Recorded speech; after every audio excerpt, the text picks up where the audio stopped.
Hello, good morning. Is mic on? Hello, hello, hello. Hi, good morning, everybody. Thank you so much to all of you who are here for coming out. Before we start, we're going to have Dr. Archer, who is the provost of this university, to give the opening prayer and some remarks.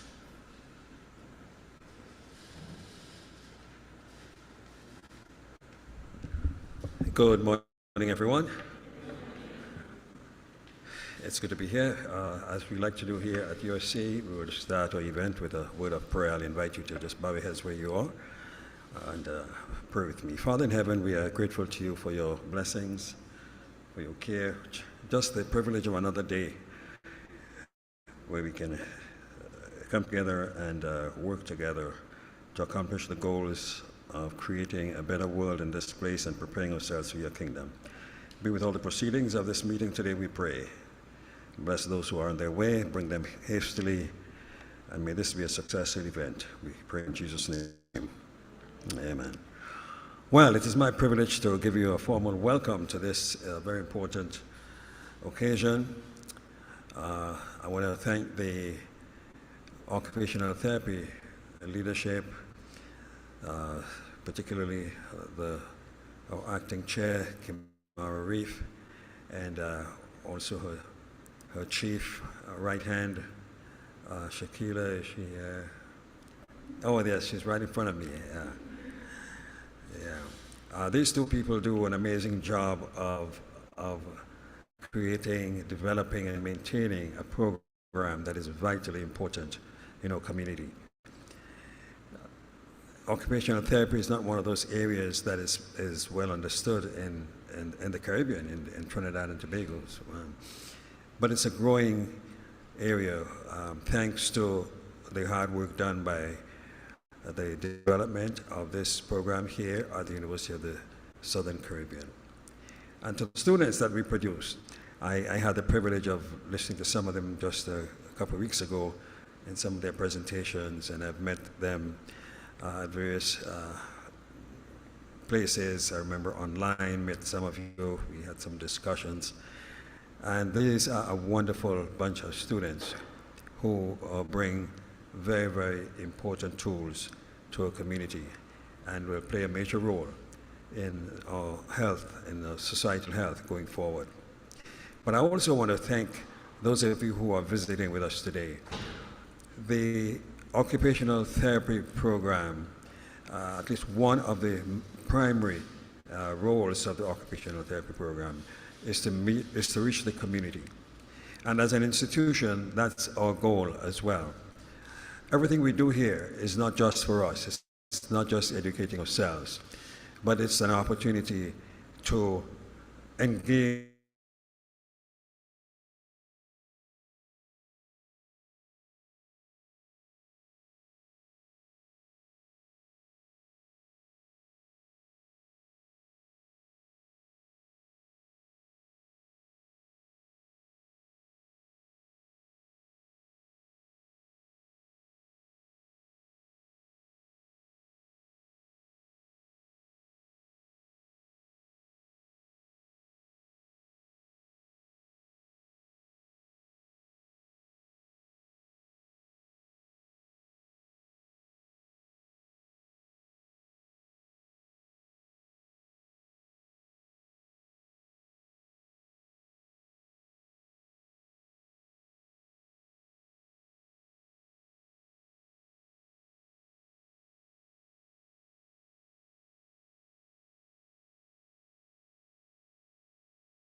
Good morning.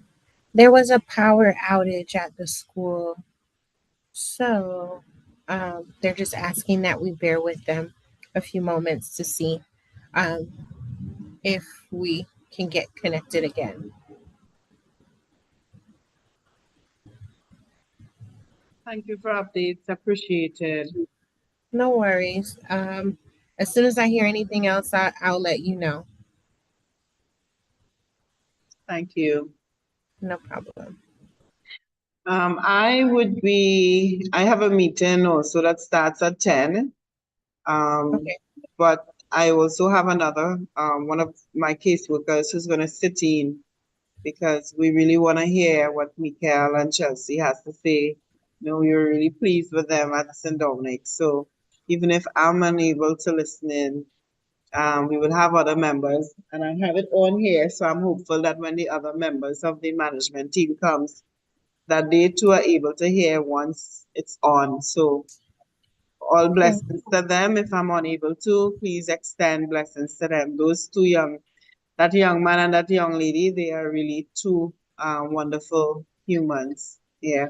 Awesome. I'm glad you enjoyed your time with them. I'm their professor for that class, so Oh, they okay. enjoyed their time. They enjoyed their Oh, time with you as well. okay. Yeah, you all doing some great work, and I mean, working with the children, working with the adults, they both were really, they have it natural. I think it's their calling. They have it Yeah. natural. They don't have to work hard. They had it natural. So this is just me, just in case I'm unable to have a To word share. or share a word. Okay. Because we have some critical matters to talk about, yes, here with management team. I just want to extend, so if you can extend it on my behalf, that Yes, I will. um, Michael and Chelsea are two, you know, beautiful young persons who are really, they have it natural, and I bless them going forward, in their Uh, journey with occupational therapy. Thank you so much. I will pass it along. Thank you. Okay Take then. care. Okay, bye. Bye bye.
Good morning. I just got word that they won't be able to stream um, this morning the presentations. There was a power outage from a tree falling. Yes, a tree falling on a power line. So they won't be able to stream it. But if you have any words or anything you would like me to pass along, please let me know. But in a few minutes, I'll be signing out and trying to connect with another professor there to see if I can maybe FaceTime it. So sorry for the inconvenience, but it doesn't look like the streaming will be possible this morning. Hi, good morning. Thank you so much for the feedback. Oh, thank you. No problem. On my end, we don't have any questions on behalf of St. Dominic, so just wishing the students all the best. Okay. Thank you. Thank you. I'll pass it along. Take care.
a little short, you understand?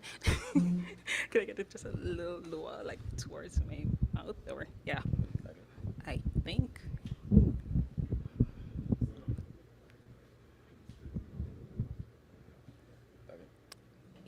Yeah, yeah, I think, I think that works.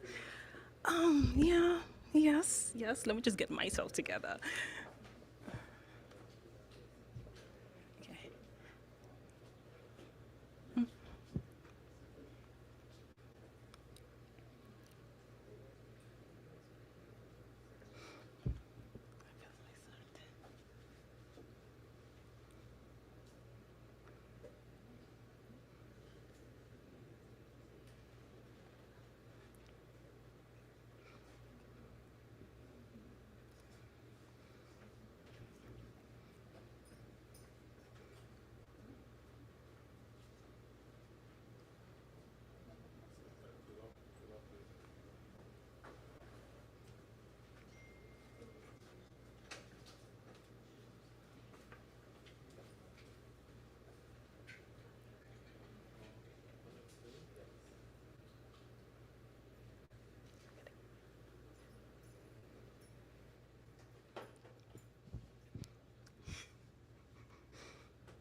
Do I get the clicker? Do I get the clicker? So y'all will turn it. Y'all will turn it. All right, cool. That's fine. Yeah, so we can stop. Yeah. We on testing. Okay, great.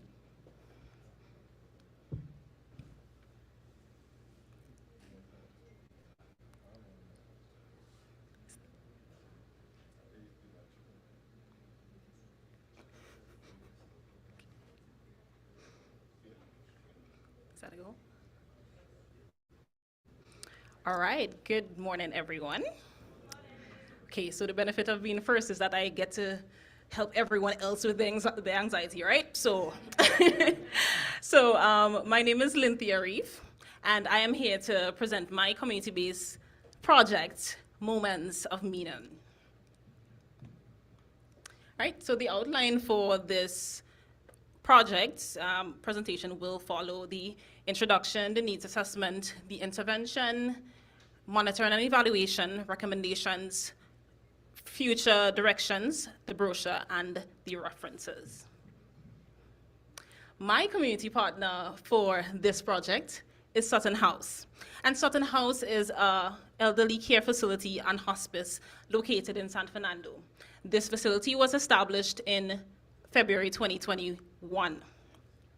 Its aim is to enrich seniors' lives, combat loneliness, and promote independence through engaging activities within a vibrant community environment. It offers services such as respite, palliative, and hospice care services, and adult care stay. The population at Sutton House consists of older adults between the ages of 60 and 95 years who have life-limited illnesses and disabilities such as stroke, diabetes, and Parkinson's disease. And this accounts for 62% of deaths here in Trinidad and Tobago. The ratio of females to males is a 2-to-1 ratio, and they have a diverse ethnic profile.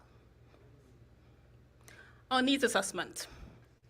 This needs assessment was conducted in November 2022, and it was a quantitative needs assessment done on the caregivers of the facility.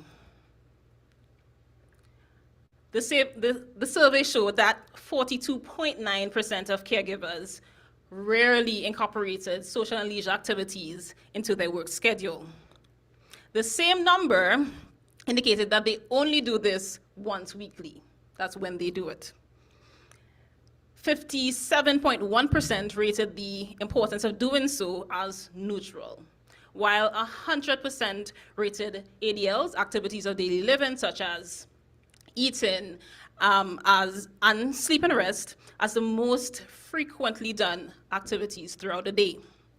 From my observation also, I concluded that these clients may be lonely and socially isolated, and that is typical for a setting such as this. As a result of our needs assessment, and with the help of our Sutton House management, the wellness program Moments of Meaning, or MOM as I like to call it, was created. Meaning points to utilizing meaningful activities for occupational engagement, which we know, yes, we know now, that is pivotal to occupational therapy, right?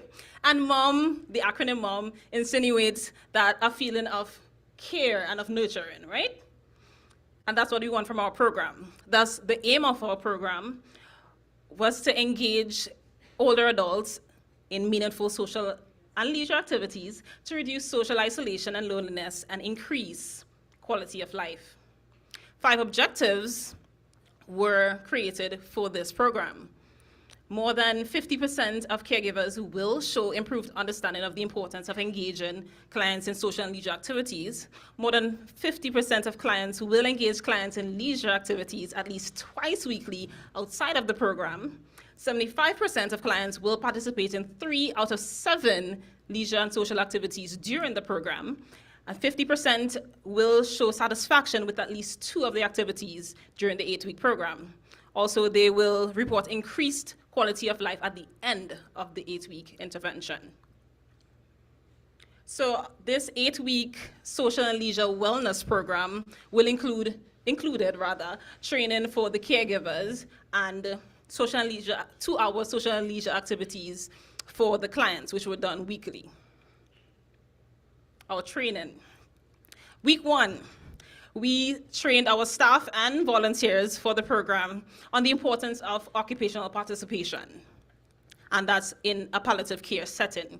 And this was done by my OT, Shauna Taylor. Week 2 and 3, the clients baked cookies and decorated them. They also exchanged Valentine's Day letters with an occupational therapy pediatric clients, and created for their loved ones. Weeks 4 and 5, the clients personalized their pots for their gardening project. They also, on the week 5, they transplanted and maintained the plants, and we're hoping that the plants are still alive today. Week 6, they were entertained by a live band, and they got to request songs, and they also played along with their instrument as best as they could, right? And on week 7, our clients got to paint on a large canvas, which will be kept as a memorandum for the facility. On week 8, we commemorated this program by holding a reminiscence and family day. And there, the families of the clients got to come along and aid the clients in completing our reminiscence project, which included a scrapbook of memories from the past. So they got to reminisce a little about their past and what they were like, what they used to do, okay? So how did we evaluate this project? To determine the effectiveness and sustainability of the program, the caregivers, the clients, and the stakeholders were monitored throughout the 8 weeks. Both the caregivers and the clients were given weekly feedback forms. The clients completed these forms with the assistance of the volunteers. They also participated in informal discussions at the end of every session.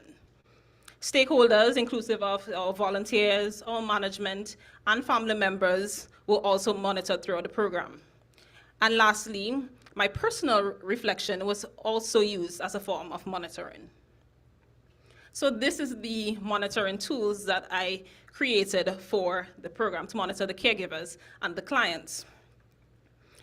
Staff feedback form monitored, caregivers' knowledge and the importance of occupational engagement, whether they engage the clients in social and leisure activities and the frequency in which they did this engagement. And that's on that particular week. It also determined their challenges and the types of activities that the caregivers did with the clients throughout that week. The client feedback form determined the client's affect throughout activities, the enjoyment and the satisfaction in these activities. So the results showed that clients rated satisfaction of the activities between neutral and very satisfied. All 6 clients willingly participated in all 7 of our activities. And they also said that they liked all 7 of our activities. The clients described some of the activities that they were enjoyable, but not necessarily their preference due to age and their gender. They also described excitement and self-efficacy in completing these activities independently, or mostly independently. The caregivers deemed occupational engagement as very important. An increase in the frequency of this engagement increased to 2 times weekly rather than the 1 that we saw in the past. There was also a change in the diversity of the activities, where they not only talk to the patient, but now they engage them in activities such as games and also just calling their family members. The caregivers also noted facing challenges such as communication and maneuvering clients that have debilitating diseases. From my observation, the clients showed positive changes in their moods weekly. And of course, that's in anticipation of having another activity to do. And I also noted mood changes throughout the activity, so from the beginning of the activity to the end of the activity.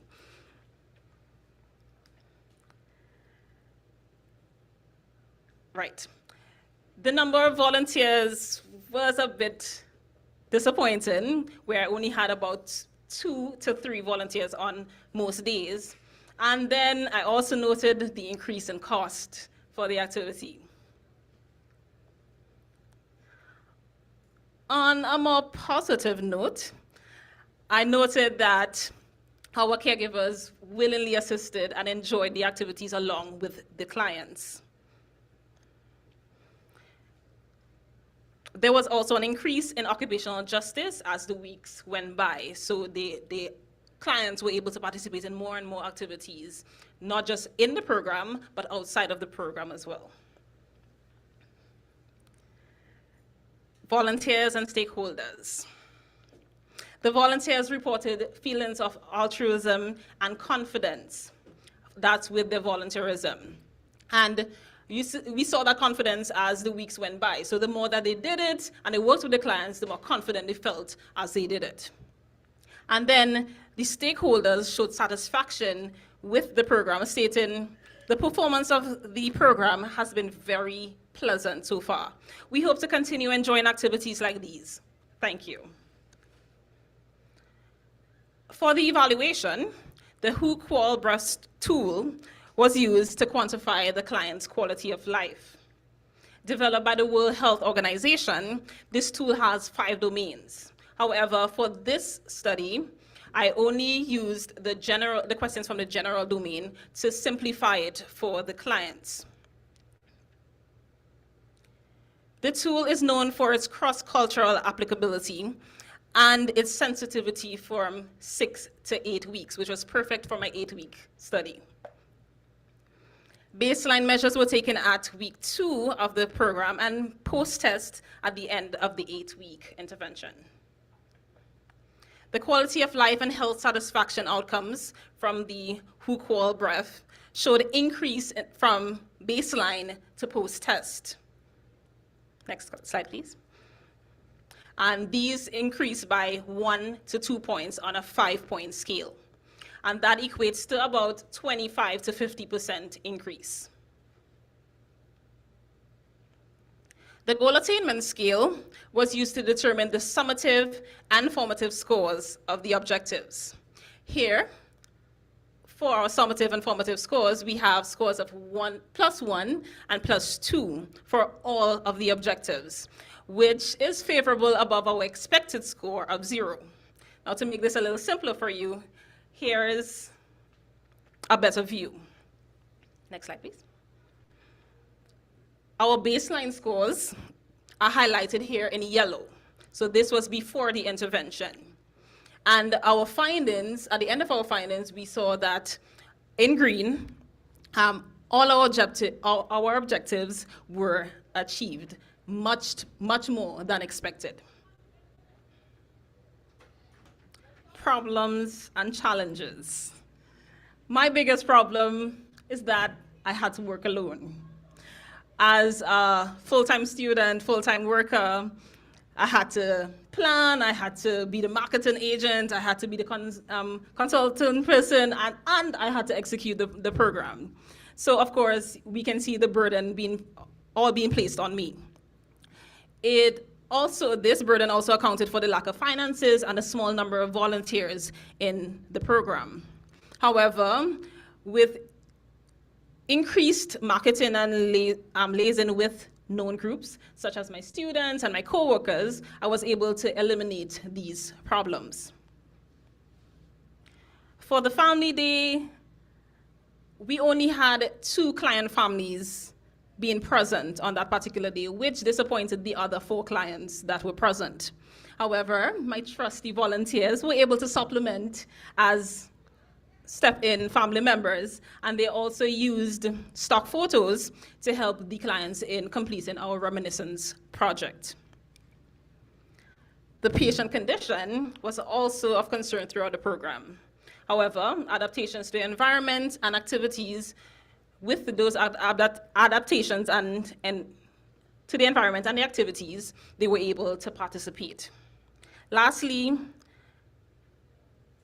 there was a challenge with monitoring the caregivers, and this was due to the shift system, where only about 2 out of the 9 caregivers were present on any given shift. Hence, we had to move from a paper-based weekly evaluation to now online, where we would have gotten most respondents. What impact did this have on the facility and the community?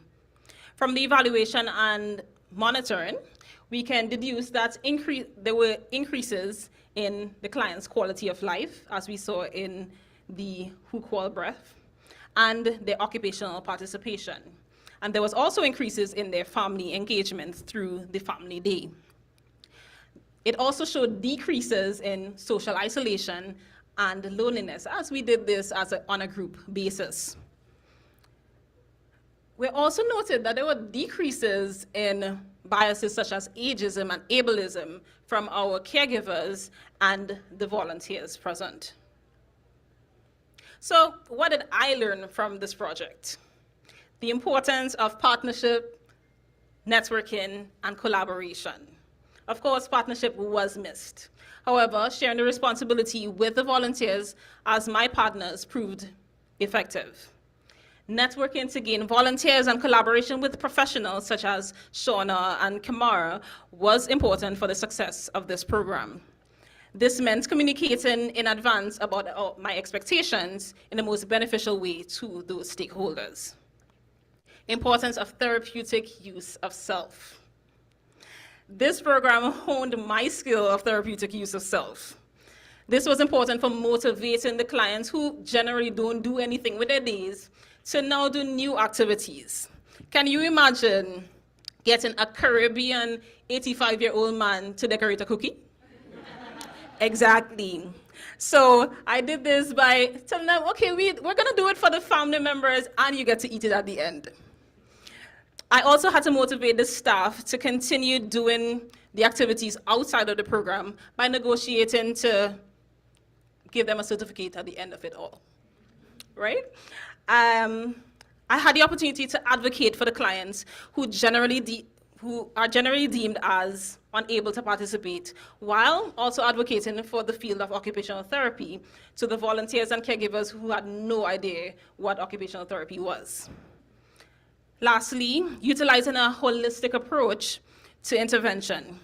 It was important to target the environment, social, psychological, and physical environment, and using the biomechanical aspects of the client's life to gain best occupational performance in this project. Recommendations and future directions.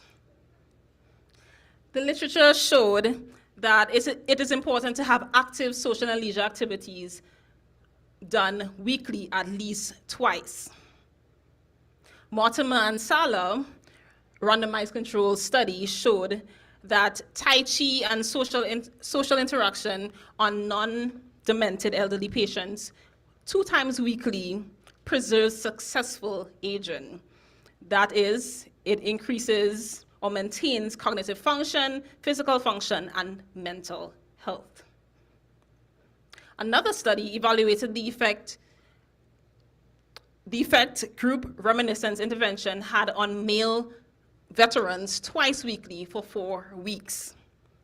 This resulted in decreased depression and depressive symptoms. The impact was maintained after 3 and 6 months. Hence, my recommendation is to perform activities in groups and to utilize the reminiscence therapy. Another study utilized a community-based peer support intervention for Black persons with end-stage cancer. They used collaboration with established groups and community partners, and they also trained their volunteers to assist these patients. For sustainability of the program, I would continue the program with seasonal adaptations for Christmas, for summer, and for Easter. However, to truly sustain this project, I would recommend hiring of an occupational therapist for both consultative purposes and direct purposes. As we know, occupational therapists are able to identify injustices and determine the just right challenge for these clients. The activities can be staff-led, however, they should be occupational therapy guided to aid with the carryover, where our occupational therapists can train these staff members. Collaboration with community partners such as other homes, hospital, government services, schools, and local professionals will gain sponsors, volunteers, and professionals. Less gender-specific activities can be used to ensure meaningful participation. And lastly, utilizing environmentally sustainable activities and resources will require less income for the project. Here I have my brochure that was created to promote this program. The Sutton House management can utilize this brochure for the day program, the daycare program, that is, for the live-in clients and also for any other clients requiring respite services, promoting the facility as a multidisciplinary facility. Here, next slide, please. Here I have outlined the basic concepts of the program, including the activities that was done throughout the 8 weeks. And to end, I just want to say a thank you to the Sutton House management, staff, and clients. Thank you for welcoming me into your family, your Sutton House family, though we are small.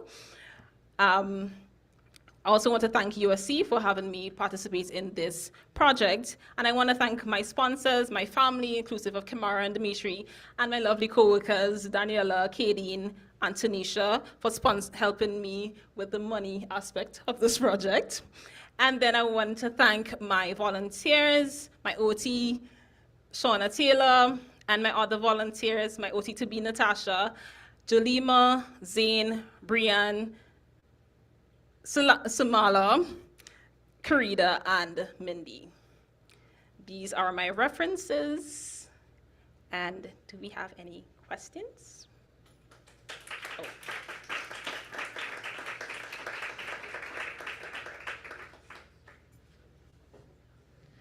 Just in the interest of time, I'm asking that if you do have questions that you make note of them, so when all presentations are finished, you can ask your questions at that point. Thank you very much. Kristen, you can.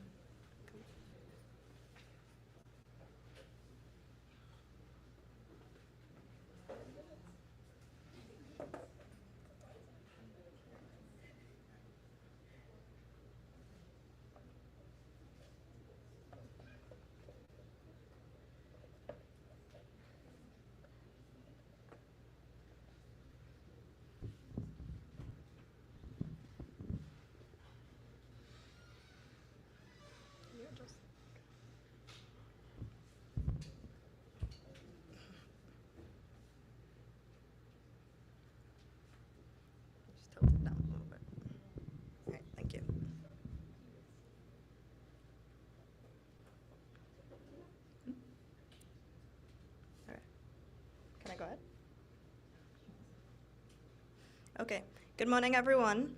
So I'll be presenting on my community project called Coping with Challenging Behaviors, a social-emotional approach. So just an overview of what we're going to cover today. There will be a summary of my project, my weekly monitoring and outcomes, my program evaluation and impacts, my recommendations and future directions, my marketing brochure, and I'm going to close with my reflections on my service learning experience. So before we get into it, just some key definitions, which will be important for the understanding of what I did. Firstly, social-emotional learning. Social-emotional learning is the process of developing self-awareness, self-control, and interpersonal skills that are vital for school, work, and life success. Social-emotional development. Social-emotional development refers to how children learn to express their feelings, develop relationships, and practice social skills. And finally, emotional regulation. This is the ability of an individual to modulate an emotion or a set of emotions. So my community partner was Our Lady of the Wayside. It is a children's home that is run by the Living Waters community in Belmont, and they have children there who come from difficult home backgrounds who are brought to them through Children's Authority. They're cared for around the clock by a group of very dedicated caregivers. So, my needs-based assessment. My needs-based assessment was conducted via surveys that I developed in November 2022. This was conducted on the caregivers and the manager of the home, who are the people who interact with the children on a regular basis. Some of the findings included the biggest challenge that the caregivers were facing was how to approach the misbehavior of the children in their care. Only 50% of them felt like there was a consistent approach to dealing with challenging behaviors, and they all indicated that they wished they had additional strategies with how to deal with challenging behaviors. Given these findings, I came up with the goal to train the staff of Our Lady of the Wayside to address the challenging behaviors of the children in their care. My objectives were: 1, staff will report a 50% increase in social-emotional learning concepts at the end of the program. 2, staff will report a 40% increased use of emotional regulation and behavioral techniques at the end of the program. 3, staff will report a 20% increased confidence in using emotional regulation or behavioral techniques to deal with challenging behaviors at the end of the program. And 4, staff will report a 40% increase for coping with caregiver stress by the end of the program. So let's get into what my intervention looked like. So there are 2 components to my program. Firstly, a children's component and followed by a caregiver component.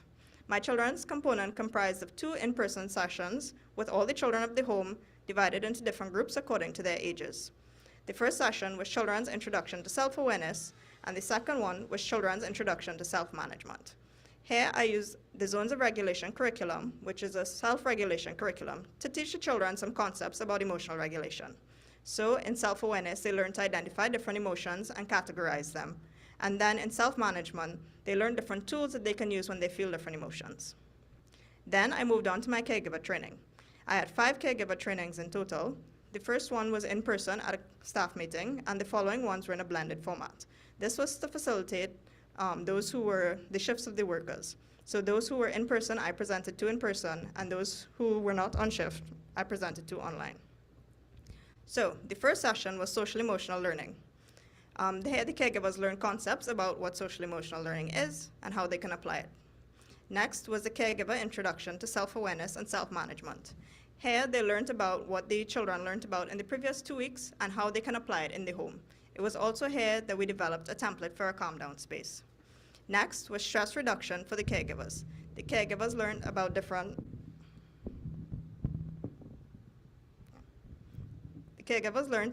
stress management techniques.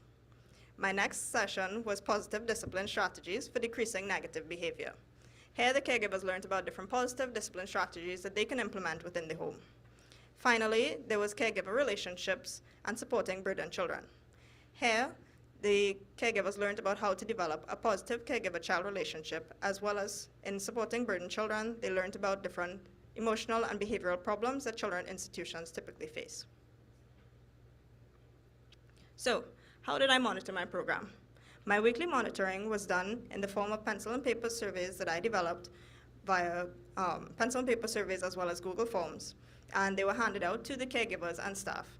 Again, as you should, So my objectives were geared mainly towards the caregivers. Therefore, they were the ones monitored in my program. So my surveys were used to gain feedback on knowledge gained, on the use of the techniques that I would have taught, any improvements that could be made to the delivery of the program, and things that needed to be reviewed. As mentioned, they were given to the caregivers and managers who interacted with the children on a regular basis. And these surveys were handed out at the start of each session and tested information from the previous week. This was one, to help entice participation, and two, to allow caregivers time to implement the techniques from the previous weeks. Next slide. So here I have some sampling monitoring tool questions. So I asked them things about, did you use any of the techniques that we spoke about last week? I asked them to indicate which techniques they would have used, and asked if there was anything they would like to review or anything that I can improve on for next time. Next slide. So my findings from my weekly monitoring. 50%, there seemed to be a 50% increased knowledge about social emotional learning.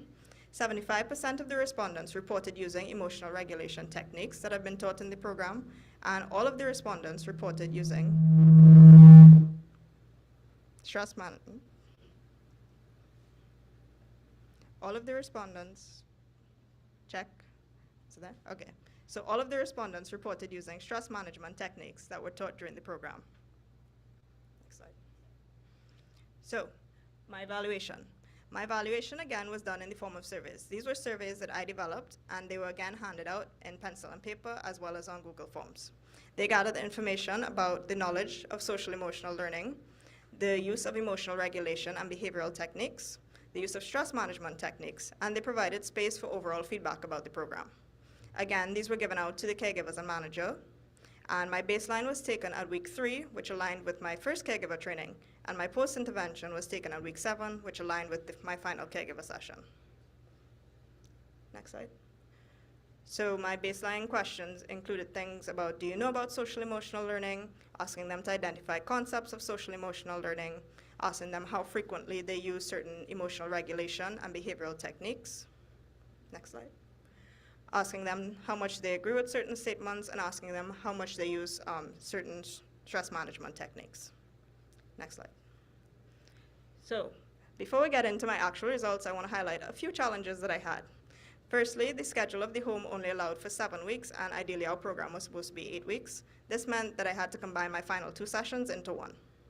Attendance was also a bit of a challenge because in total there would have been 12 members of staff who could have benefited from my program because they were the ones who would interact with the children on a regular basis. I got 8 to participate in my program. 6 of them attended 3 or more sessions, while only 2 persons attended 2 sessions.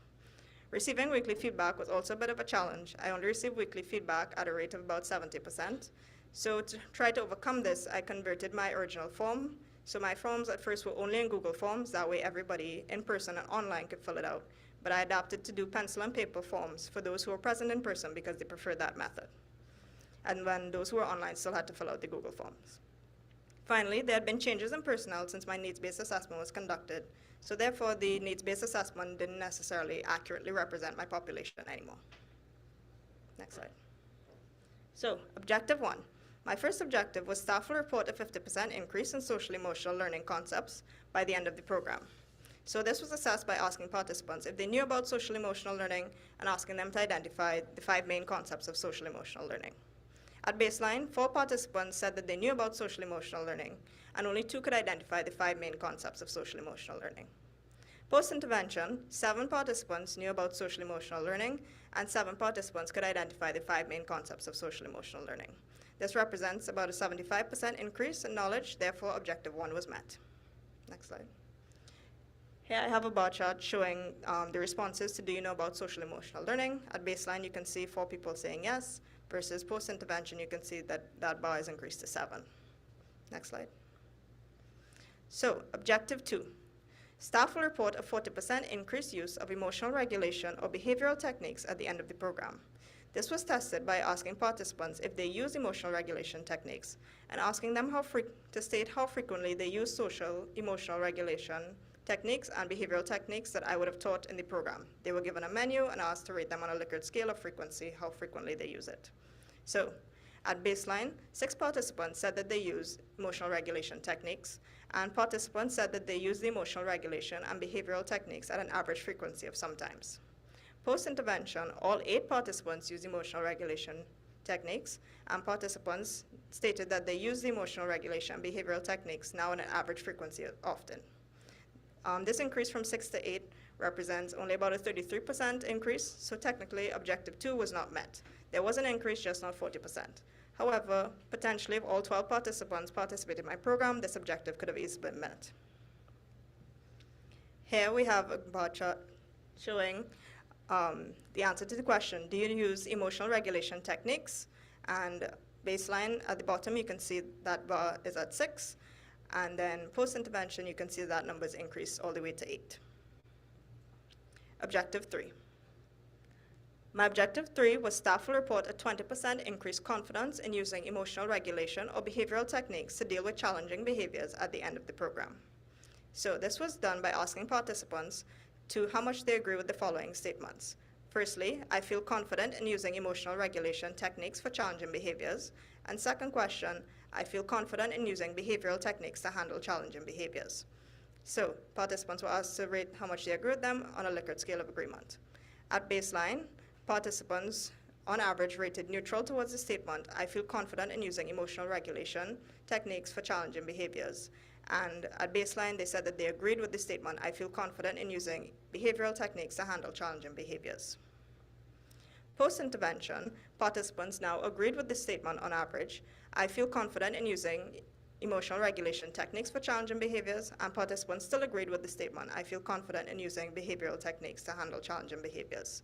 This increased from neutral to agreed in how much they agree with using emotional regulation techniques for challenging behaviors represents a 20% increase. Therefore, objective 3 was met.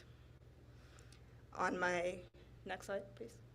So here we have a pie chart comparing the answers to the question, I feel confident in using emotional regulation techniques for challenging behaviors. The strongly agree category is represented in green. We can see that that has increased from 13% at baseline to 38% post-intervention. Next slide. So my objective 4 was staff will report a 40% increased use of strategies for coping with caregiver stress by the end of the program. This was assessed by asking participants if they use stress management techniques. At baseline, only 4 participants reported using stress management techniques, but post-intervention, 7 participants reported using stress management techniques. This increase from 4 to 7 represents a 75% increase, therefore objective 4 was met. Next slide. So here we have the answer to do you use stress management techniques. At baseline, we can see in blue the answer for yes is at 50%, and post-intervention it is now at 87%. Next slide. So the overall goal, as I mentioned, of my program was to train Our Lady of the Wayside, steering the staff of Our Lady of the Wayside to address the challenging behaviors of the children in their care. This goal was met. I received feedback such as, I learned new ways of how to deal with challenging behavior. And secondly, someone else stated, I enjoyed learning new skills and information to help identify our residents' behavior and learning strategies to assist. Next slide. Impacts and achievements. Although my program and goals and objectives were geared towards the staff members, ultimately it's going to benefit the children of Our Lady of the Wayside. So social emotional, specifically their social emotional development. Research has shown that institutionalization of children can have negative impacts on their social emotional development, but research has also shown that caregiver training can be an effective way to help improve social emotional development. This is why I went down this route. Some additional achievements other than achieving my objectives was caregivers reported use of the zones of regulation curriculum with the children, and caregivers also responded that they really, really love the stress management session. So this is my logic model. Next slide. So my light blue represents my inputs. These are things that went into my program. So things like planning time, money, my knowledge base, materials, and of course this time of the staff members. So my outputs, who participated, the staff members of Our Lady of the Wayside. The activities was resource development as well as conducting training sessions, and the products that came out of this was a template for a calm down space. Outcomes. So my short-term outcomes was increased knowledge in social emotional learning, as well as increased knowledge about emotional regulation. Intermediate outcomes, we did see an increase in the use of techniques. And long-term, I hope that this program will bring about cultural changes surrounding discipline, as well as improved social emotional development for the children who are in their care for long periods of time. So, some recommendations. My first recommendation would be intensive practice. This is practice incorporated into every session using role play. I would do this if I were to adapt the program with a different community partner, just because the shifts of Our Lady of the Wayside don't allow for a large number of staff members to be present at any one session in person. The role of the OT student would be direct involvement in running the sessions. The resources required would be time, inputs, and that would represent in my input section my logic model, time that I have to spend planning, as well as participants' time in attending the sessions, because it will make the sessions a little longer. I chose this because Hermano et al. In 2015 used this approach with a caregiver training in an orphanage in Tanzania, and it is what contributed to participants saying that they use these techniques that were taught in the program on a daily basis. Next slide. My next recommendation would be to create a manual. Create a manual using all the PowerPoints and additional resources used in the program. I would do this with the same program at Our Lady of the Wayside. I know that they're already in the process of doing this, which is really great. The role of myself, the OT student, is handing over the resources and materials that were used in the training so they can have it printed. The resources would be finances required to print the materials. This is really good because in their needs-based assessment, only 50% said that there was a consistent approach. So this can help to bring about a consistent approach throughout the home, which will represent, in my logic model, a long-term outcome in cultural changes. And Belwit et al. In 2021, when doing a social-emotional learning program, highlighted that manuals are a good way to have objective knowledge transferred. Next slide. So, my final recommendation would be increased frequency of sessions. This would be running the same training session multiple times throughout the week to facilitate the shifts of the workers. This would be an adaptive program if I were to do it again with Our Lady of the Wayside. This way, participants wouldn't have to attend on their personal time, and they could only have to attend once they're there in person. The role of the OT student would be, again, direct involvement in running these sessions. Resources would be additional personnel. As you can tell, it's just me. I can't be there multiple times a week to run this session, so having additional people would be really helpful. This approach was done by Gavita et al. In 2012 when they conducted a study with caregivers in Romanian foster care. And they did this to allow attendance of the participants so they wouldn't have to disrupt their schedules. Next slide. So this is my marketing brochure. This is the outside here. You can see the practice model and a little bit about the program, and it has the logo for Our Lady of the Wayside. Next slide. And on the inside are my objectives, my overview of the program. I did not use this with my program, with my community partner for this program. However, in the future, it could be used if it were to run again. One reason I didn't use it is because my mentor, Auntie Catherine, was very proactive and asked about my information so that she could create a flyer, which is shown on my next slide. And so on the left, we have the flyer that she made to advertise to her caregivers, and the other two are flyers that I made to advertise to them in the following weeks. Next would be my reflections on my service learning experience. So while I was not placed at a team at my service learning site, I felt warmly welcomed onto the team of Our Lady of the Wayside. They were very open to me coming, they wanted to learn from me, and they were eager to make changes that could benefit the children. In return, I listened to their concerns and tried my best to collaborate with them to find reasonable approaches. I think that it's this collaborative approach that led me to not have any conflicts at my program. The biggest challenge I think that I faced at my site was the scheduling conflicts. So of course, the key people at the home are the children. This semester had carnival, so they played Kiddies Carnival, which is great, as well as they came home for Easter vacation when I would have tried to run my 8th week. And of course, the caregivers' time and attention would have to be diverted to them. So this caused me to adapt my program to make it 7 weeks. Additionally, because of these shifts, I had to figure out how was I now running these sessions. My original plan was just going to be in person, but of course, the best way to accommodate them would have been a blended session. And so all of these led me to say that my biggest piece of advice or take home would be flexibility is key. Being open to making changes, having backup plans, and learning to go with the flow. That's not easy for me necessarily, but it is something that I had to work on. So to close, I just want to say thank you very much to Our Lady of the Wayside for welcoming me. Here me giving out some certificates to the members of staff. Thank you very much for everything. I've grown so much through this experience, and these are my references on my next slide.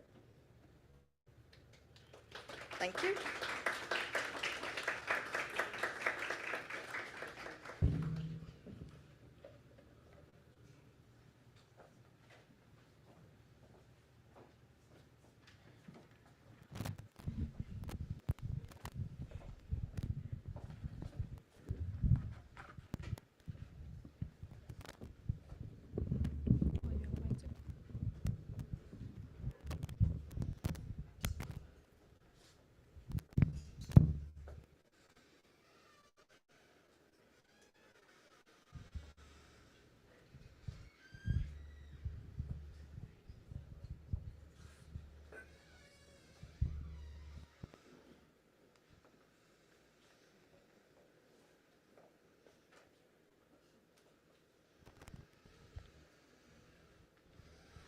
Okay.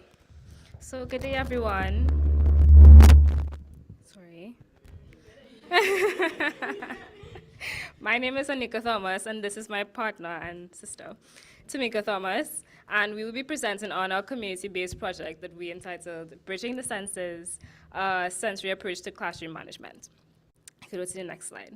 So we conducted our project with our community partner, the National Center for Persons with Disabilities, and they are an incredible institution. They're a vocational school that is committed to empowering persons with disabilities through education and skills training. And they operate out of two sites, the vocational training sites and the independent skills unit. And they have a diverse student population encompassing a wide range of disabilities, including learning and intellectual disabilities, autism, physical disabilities, Down syndrome, and others. Go to the next slide. I would say that overall, the aim of NCPD is to address barriers and challenges by offering persons with disabilities the opportunity to receive an education and improve their employability. Next slide. So the first thing we did in 2022 was to conduct a needs assessment to see what was actually needed in the community. And the tools we used were observations, semi-structured interviews, and questionnaires. From the next slide. And from the interviews, one of the major needs expressed by the staff was a need for staff training. All the participants that we interviewed disclosed that they wish to gain further training and education about the disabilities found among their student population, and they expressed that the staff as a whole at the site would benefit from such training. The needs assessment also highlighted deficiencies in the sensory tools and understanding of sensory preferences, particularly at the independent skills unit. For the questionnaires now, next slide, it was determined that 89% of the participants strongly agreed and 11% agreed that the staff would benefit from training in behavioral management techniques. And when asked what program they'd be most interested in seeing executed, 78% of the participants indicated that they would like to see a staff training program. So that's what we chose. When it comes to the factors that we believe contribute to NCPD's larger picture, next slide, sorry. These are some of them that we identified, and our program fell under two of them, and that was firstly to include the availability of trained staff at the site and to create a constructive classroom experience for the students. Okay, you can go to the next slide. Okay, so it's about our program. Children with sensory processing disorder. Children with sensory processing disorder generally have problems with processing information from different senses. And this can make it hard for them to respond to information. In most cases, these children have one or more senses that react too much or too little to stimulation. Many persons with intellectual disabilities and autism tend to have co-occurring sensory disorders. ULET 2018 found that students who experience challenges with the integration of sensory stimuli tend to have lower participation in school activities. And Rutledge and Cathcart 2019 conducted a study to determine the impact of sensory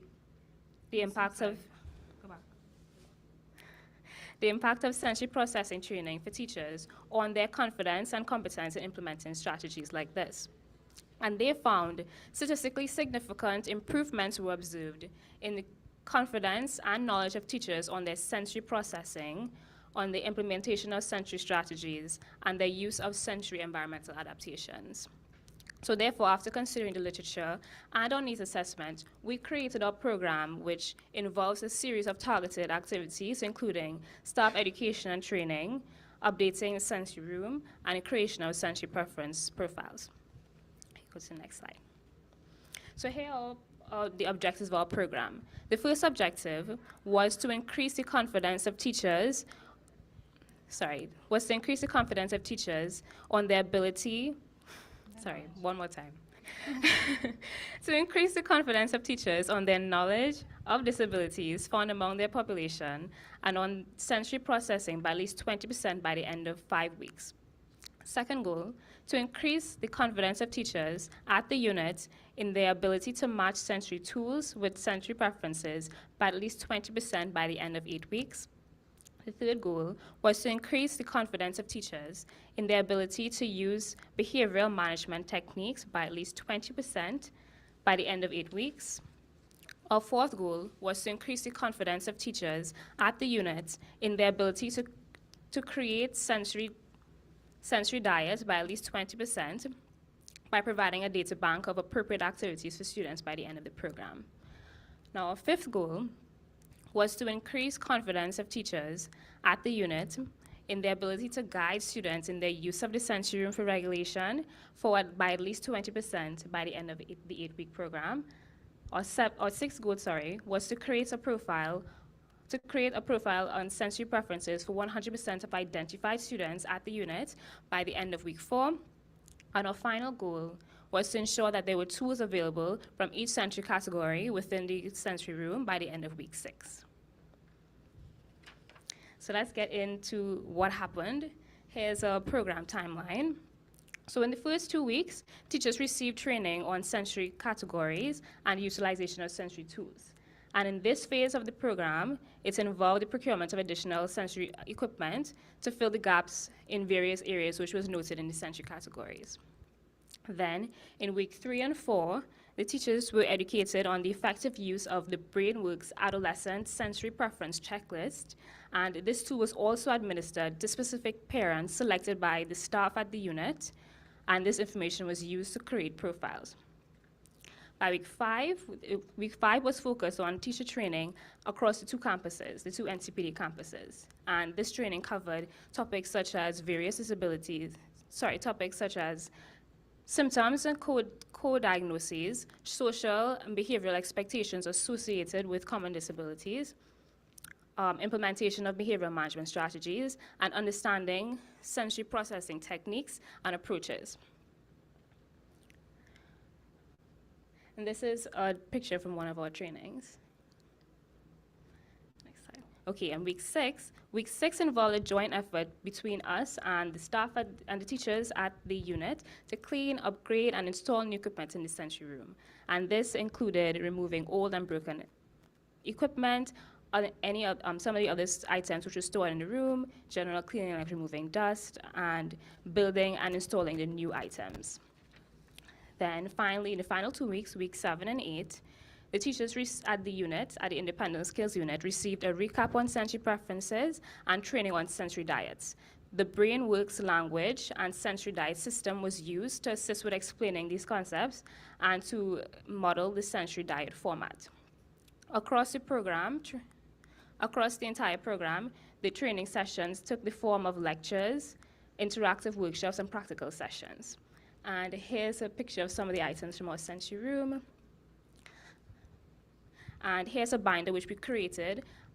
This binder has a data bank of activities which are grouped in alerting, calming, and just right activities, as well as visuals for the teachers to use to create visual schedules for the students. Okay, and this is our logic model. As you can see in the first few columns, it speaks to the situation, the input, and activities, which we spoke about already, so we won't go it over. And we did all of these activities to reach the teachers at both the NCPD Center and the NCPD unit. And we hope that the accomplishments of the goals or objectives that Tamika outlined would lend themselves to the factors that I discussed, which was creating the constructive classroom environment for students and an improved educational experience for students. And in the long term, we hoped that these factors would lead to increased learning of skills needed for job attainment and increased employability for the students. You can go to the next slide. So let's look at the monitoring tools that we used for our monitoring process. And throughout the 8 weeks, the program was monitored weekly using informal interviews, questionnaires, and checklists. You can go to the next slide. So for the informal interviews, we conducted this weekly to monitor the progress of the program. And this method we found was most effective because of the hectic schedules of the teachers, and it ensured that we can gather the valuable feedback regularly. And this allowed us to be able to create a collaborative environment where the teachers could feel free to share their thoughts and suggestions Consistent communication, we felt, allowed us to be able to fine-tune our approach and ensure the success of our program. And this was conducted by both Tamika and I and administered to the teachers. But the question is, at the midpoint, we conducted a monitoring questionnaire, and we felt that this gave us a bit more of a structured feedback. And this questionnaire provided the teachers with the opportunity to share their perspectives freely if they had anything they didn't want to say directly to our faces. And this was conducted by both Tamika and I and administered to the teachers. At the next slide, here is an example of some of the questions that we asked. So firstly, how satisfied are you overall with the civics learning project thus far? And to what extent do you feel the program has had a positive impact on you or NCPD? And we asked other similar questions in that questionnaire to help us monitor the program at the midpoints. And the next slide shows some of the feedback that we got at the midpoint. So at that point, 100% of the staff both felt that they were satisfied with the program thus far and that it was addressing the needs overall and expectations thus far.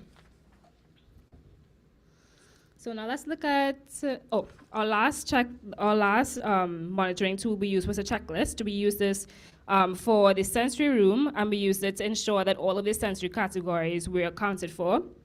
And this was very effective in ensuring that they were all considered, and this was monitored by both Tamika and I. For our evaluation process, we used pre- and post-tests, and the questionnaires were administered at baseline to collect baseline data before the trainings began at both week 1 and week 5. And the data was collected again after the training goals were completed at the end of week 5 and the end of week 8. And the feedback from these questionnaires demonstrated the effectiveness of the training as it showed a resulting change in the confidence of teachers as a result of the training that they received. We found this tool was beneficial in providing a baseline for us to build upon, and it was very measurable, and these questionnaires were distributed by both Tamika and I to the teachers. And here's an example of, here's the pre- and post-test that we use for the training before and after diagnoses and sensory strategies and behavior management, that training. And the next one is the next one, you'll see it, is the pre- and post-test that we use before and after the training on sensory tools and sensory diets. You can go to the next slide. Okay, so evaluation of the successes. So based on the data collected, we found that all of the initial goals that we set for the program were met, and positive feedback was received from the teachers on the completion of the program. So with respect to goal 1, we found that by the end of the program, 100% of teachers reported a 20% or greater increase in confidence in their knowledge of the disabilities found in the population, in their knowledge of co-occurring conditions associated with disabilities, in their knowledge of sensory processing challenges, and in their ability to list different challenges associated with sensory processing. And this both met and exceeded the goal that we set out. Our second goal, by the end of the program, we found that 100% of teachers reported a 20% or greater increase in their confidence in their ability to use sensory methods as a behavioral management technique, and this met and exceeded our goal for goal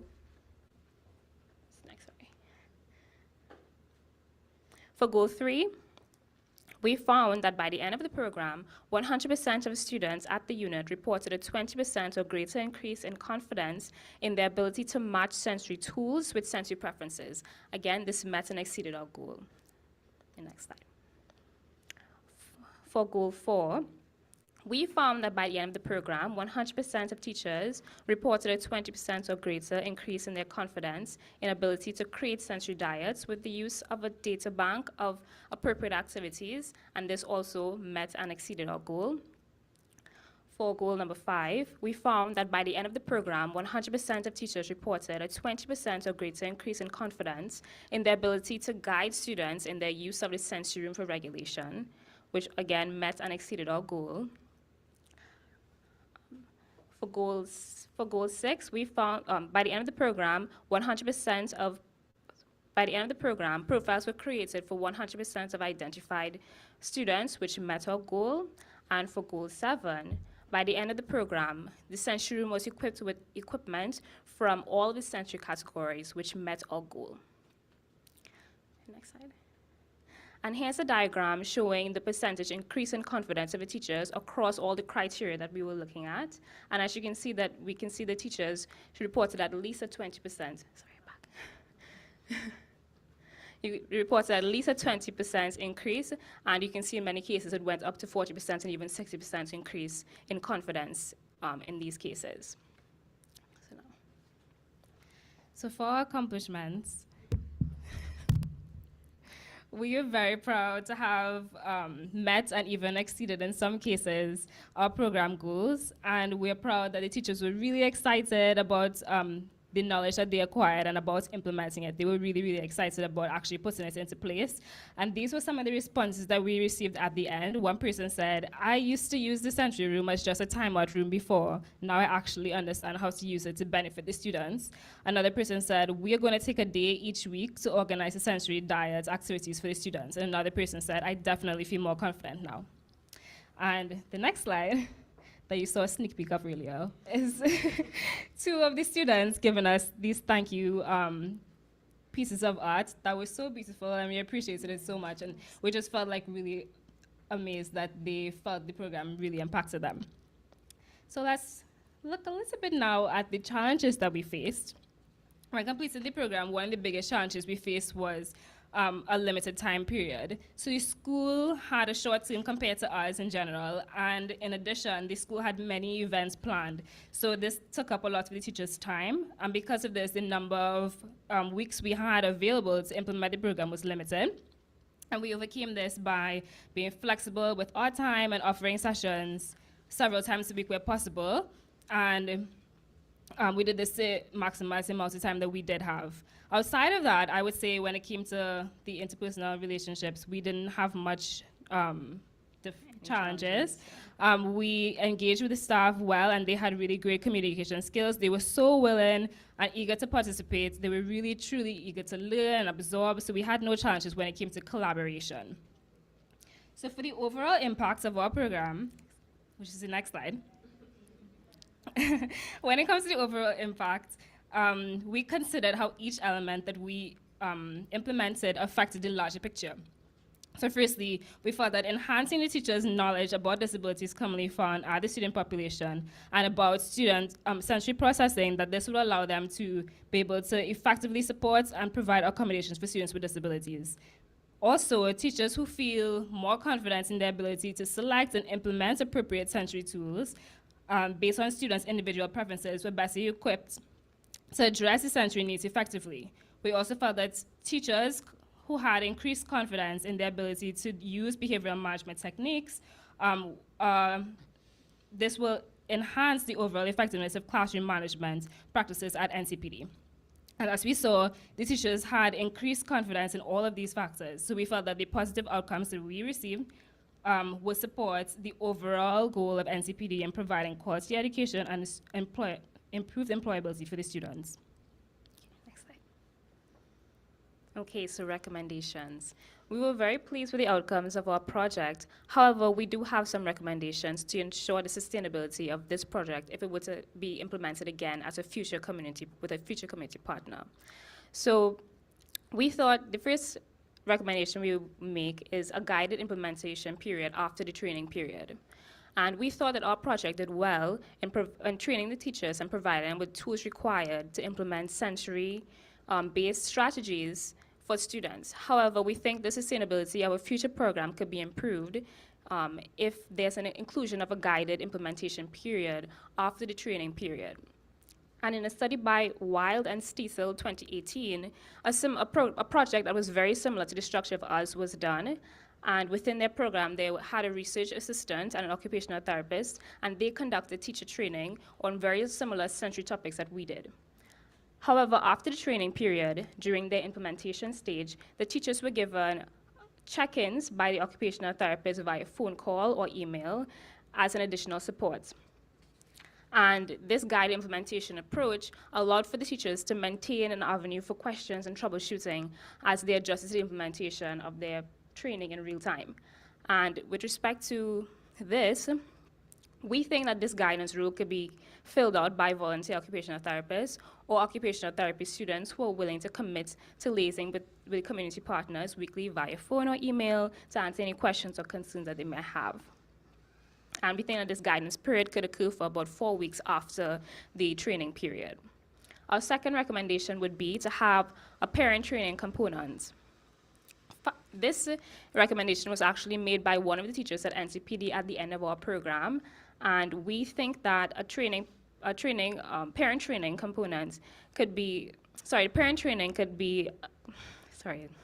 we think that these parent trainings can include 1 or 2 sessions, which could be about 45 to 60 minutes, and it can include topics such as sensory preferences, sensory diets, sensory tools, and environmental modifications, with the intention of helping parents with homework time.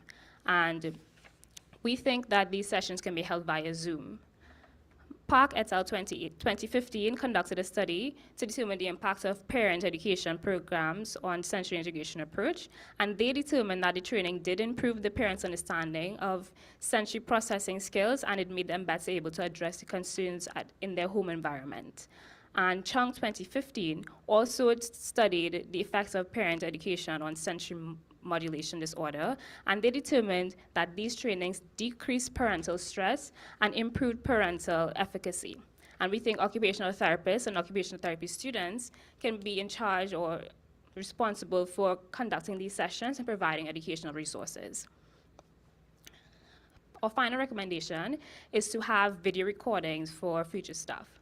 So we think that the creation of videos capturing the information provided in the trainings could be used to refresh the staff knowledge periodically or for future staff coming in.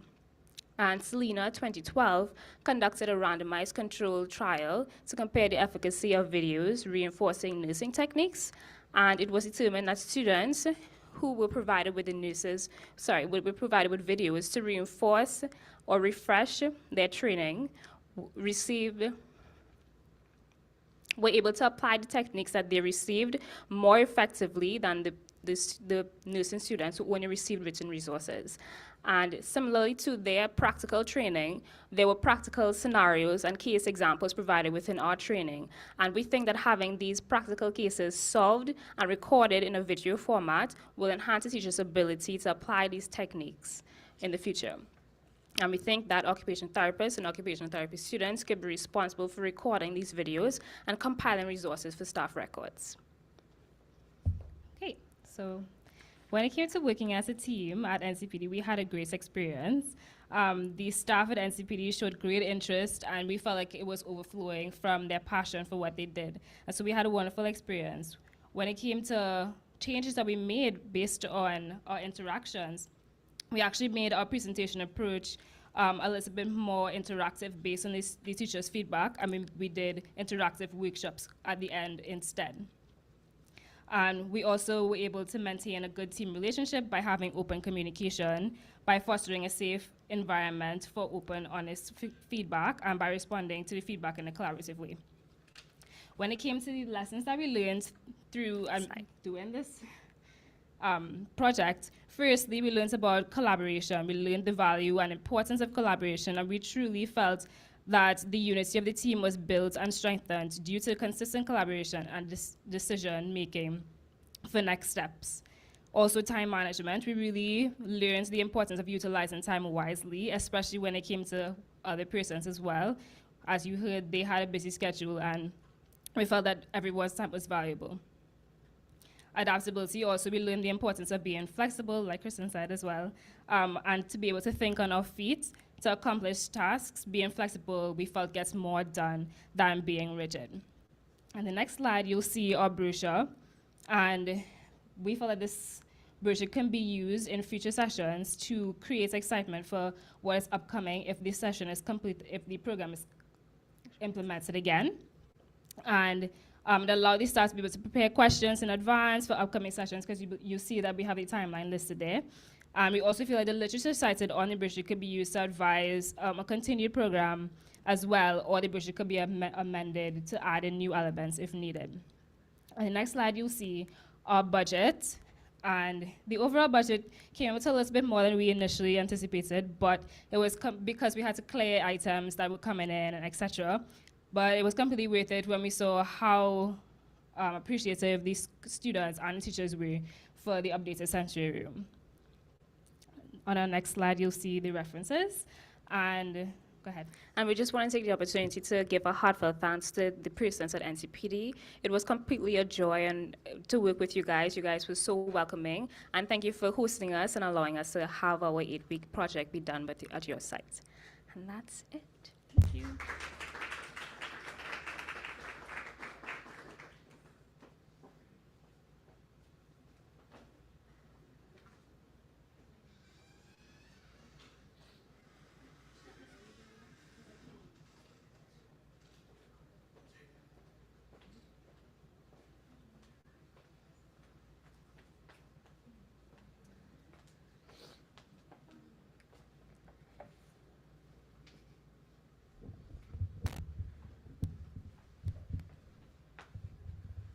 Hi everyone.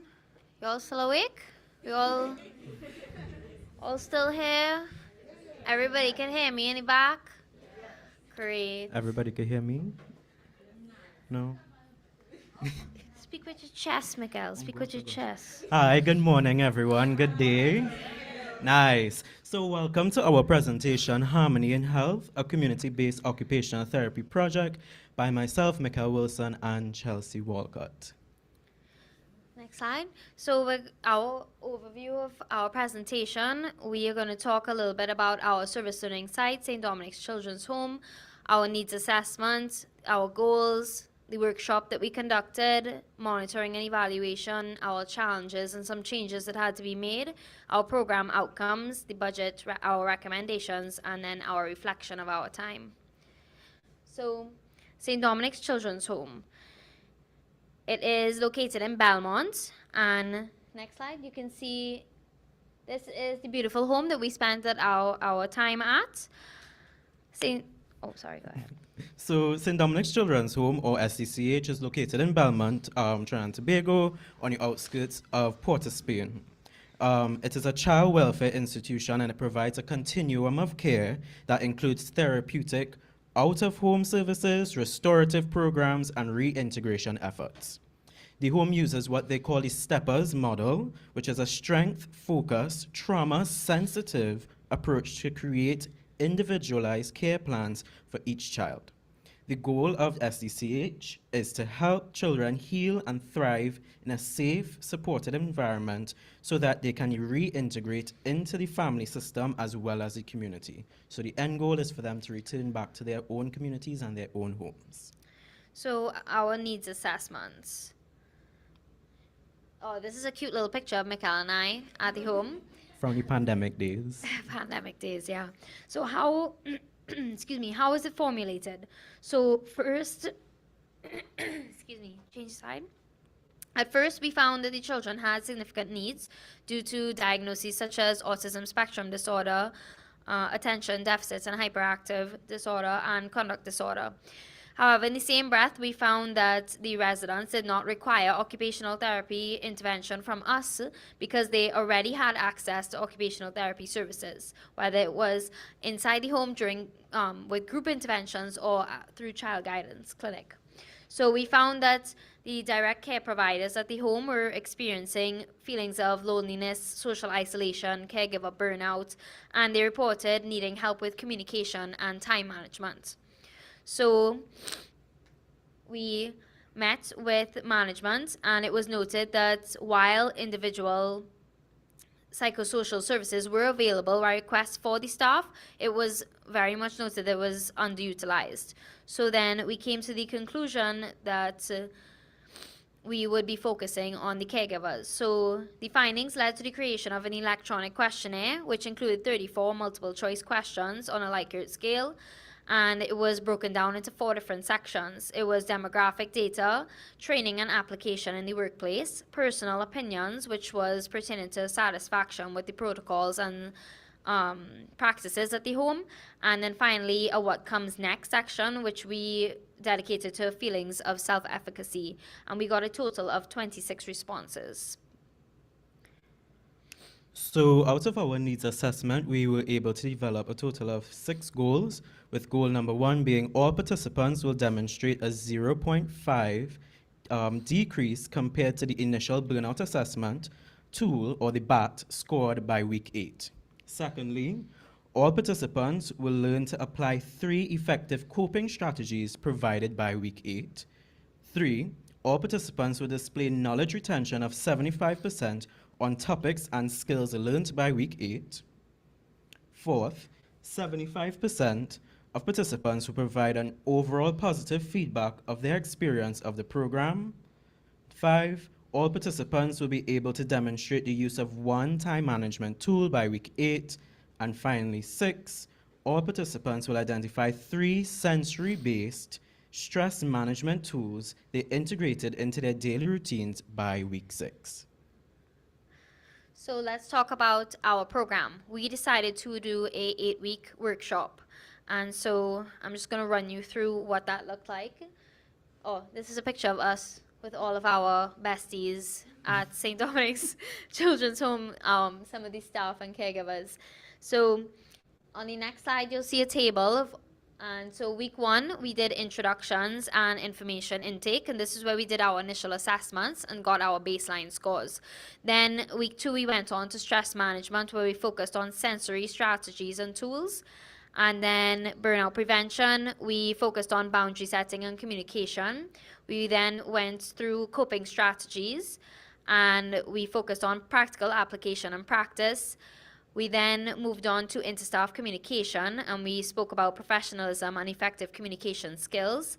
Then week 6, we did an overall review of all the different topics we had addressed already. And then week 7, we went over time management, specifically time blocking, and this is using the decision matrix. And finally, we finished off with our ceremony and awards, and we had our final assessments to get our post-test information, and we said our goodbyes. So what did the structure of the sessions look like? We had education and information in the first half, which was using audiovisual technology, like we're doing right now. Ta-da. And we also did group-based activities. So that would be written activities, group games, and even some role play. So next, moving on to monitoring and evaluation.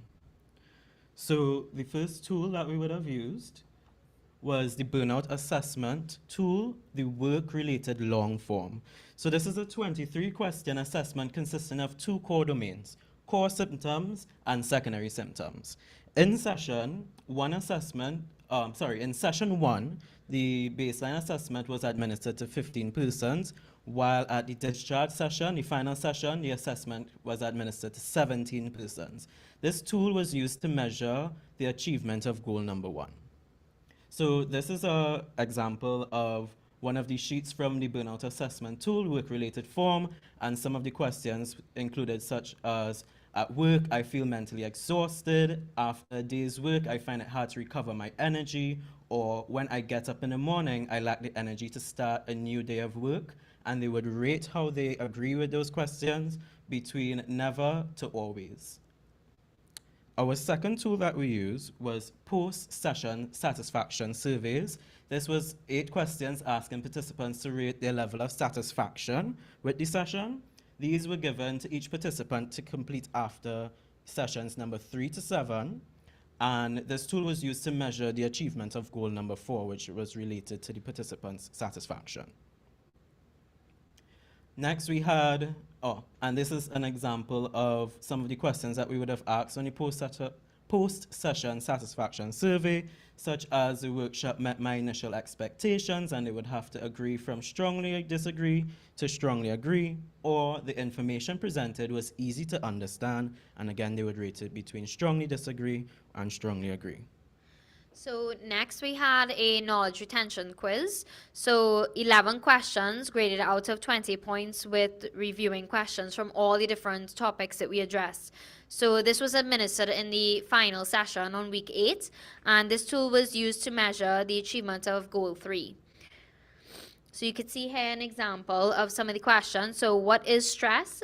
And you have to pick the correct answer. Feelings of worry or tension arising out of challenging situations. True or false? Burnout is a state of emotional, physical, and mental exhaustion caused by prolonged stress, excessive workload, particularly in the workplace. That would be true.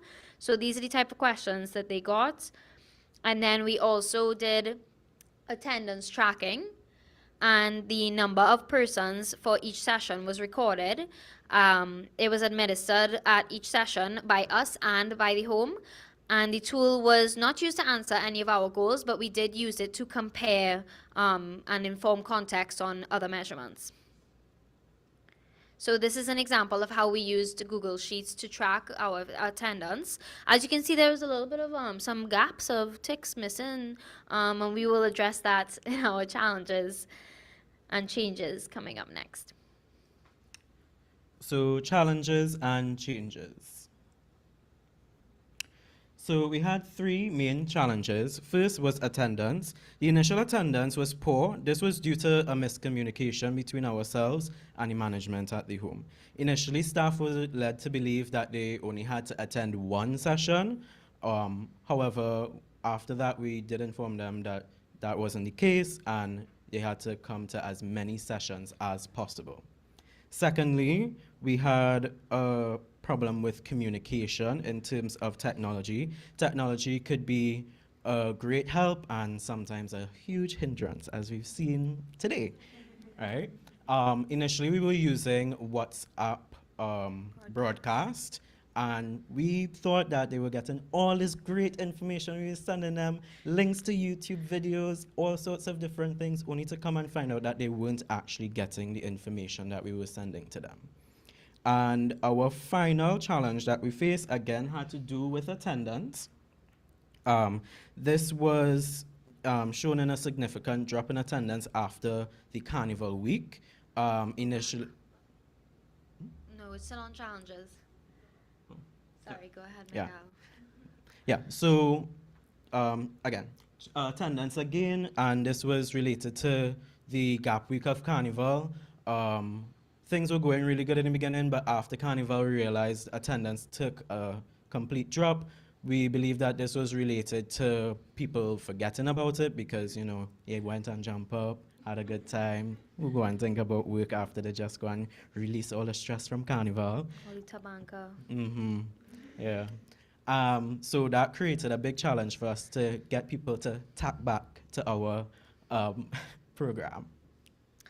And so what did we do to address these things? Well, as Mikhail mentioned, for the attendance, we had to let them know that we did expect them to come to a certain amount of sessions. So we sent out a message with a quick update regarding the misinformation, and we let them know that we wanted them to at least attend 4 sessions. So it was 8 in all, and we wanted them to come to 50% minimum. So we also informed them that without this attendance rating, they would not be receiving a certificate of completion. And we even incentivized them by telling them that there will be participation and attendance awards. And then as for communication, Mikhail and I created a WhatsApp community. So there's this new thing on WhatsApp where you could create a community, and it has a section for announcements and then a section for like group chats. So it's like group chats, but more. So we created a community, and we had 2 different group chats. We had management, which was between Mikhail and I and our advisors. And we also had the group chat with all the participants so that they could communicate with us back and forth. And then we had our announcements where we sent all of our resources. So you can see that we sent our presentations, we sent our resources, the printable templates, and we also sent little links and to websites or applications or research papers that we wanted them to look at. So finally, attendance again. So after Carnival, and we came out ready to go with the coping strategies, and we were so very disappointed. So we decided that we were going to personally message each participant, letting them know where their attendance status was and how many they needed to complete, and whether or not they were in the running for the prizes. So to remind them that we were giving them not just the certificate, but they would be able to maybe win a prize out of it as well. So as you can see here, we had a great impact with that because we went from having someone only having 2 out of 4 to completing all the recommended sessions in the next update. So next we have program outcomes. One of my favorite things, data. So first of all, we have attendance. So a total of 40 persons attended at least one session. However, for the purpose of the monitoring and evaluation, we only looked at the participants who would have participated in 50% of the sessions, that's 4 sessions, and this would have amounted to 19 persons. Of all these 19 persons, 1 person was able to attend all 8 sessions. 3 persons were able to attend 6 sessions. However, 12 persons, which was the majority, was able to attend a total of 4 out of 8 sessions. So next, moving on to the chart with the display the average change in the burnout assessment tool scores from baseline to discharge. So for core symptoms, the core symptoms included sections with exhaustion, mental distance, cognitive impairment, and emotional impairment, while secondary symptoms included psychological complaints as well as psychosomatic complaints. So at baseline for the core symptoms, the baseline, we had a score of 1.92 for the entire group, and at discharge that went down to 1.81, and that was a difference of 0.11. And for secondary symptoms, at baseline we had 2.15, that went down to 1.99, and that was a change of 0.16. So going on to our objectives, objective 1 was not met. Objective 1, for a reminder, was all participants will demonstrate a 0.5 decrease compared to initial scores on the core symptoms of the burnout assessment tool by week 8. Between baseline and discharge, again, there was an average change of 0.11. The most significant change was with 1 participant who displayed a change of 0.44. The reason why we believe we weren't able to meet this goal is because currently, based on research, there's no current defined time frame to recover from burnout. However, it has been noted to take as much as months to years.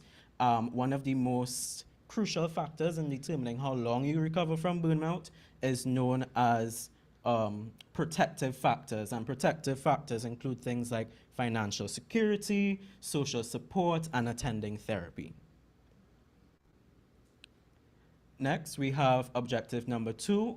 All participants will learn and apply 3 effective coping strategies provided by week 8. This goal was met, and this was confirmed through in-session observations while performing structured activities. So on the right-hand side, we have an example of what the different types of triggers related to various aspects of the body. So for example, for physical, we'll have headaches, muscle tension, fatigue, and weight change. And the reason why we did that is so persons will be able to identify what it is they're feeling, and from there, we taught them various coping strategies. So for example, for physical, the intervention or the strategy that we would have thought was progressive muscle relaxation. Right. Goal number 3, objective number 3, this also was not met, and this objective was all participants will display a knowledge retention of 75% on topics and skills learned by week 8. Only 3 of the 18 staff who completed the final assessment were able to retain a score of 75%, and that was 15 out of the 20 points available. This was attributed to 11 of the 18 staff who completed the assessment only had a 50% attendance or more. So,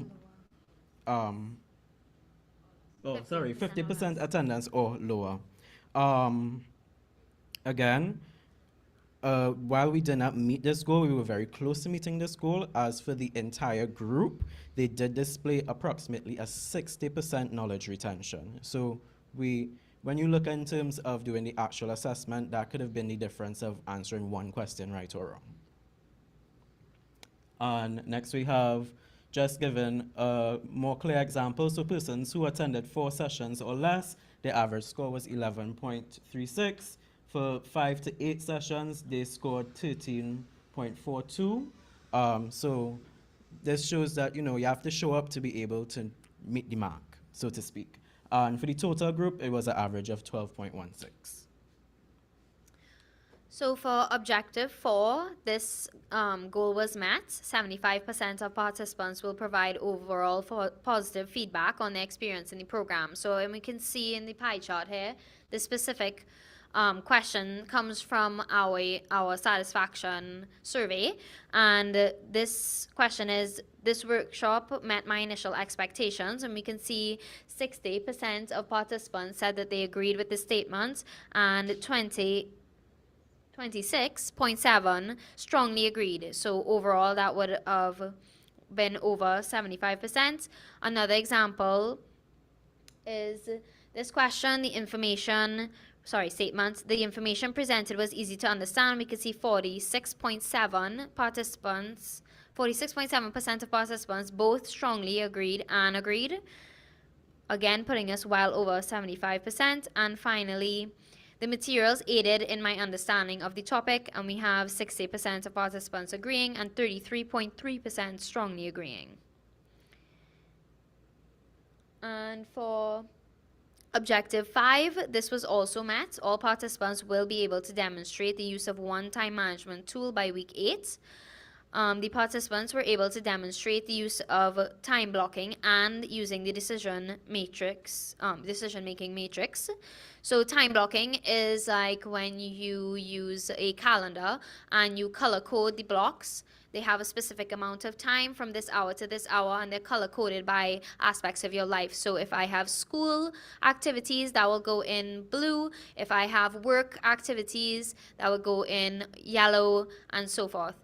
And then the decision matrix, as you can see, there's an example here. So it's just basically prioritizing these tasks that you have to do based on importance and urgency. And objective 6. This objective was also met. All participants will identify 3 sensory-based stress management tools they integrated into their daily routines to promote mental wellness by week 6.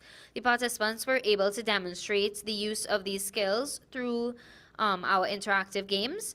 So we used a sensory-based approach. So you can see that the examples of different tools would be under sight, reading a good book, watching clouds. Touch or tactile would be sitting in warmth of the sun, changing into your most comfortable clothes.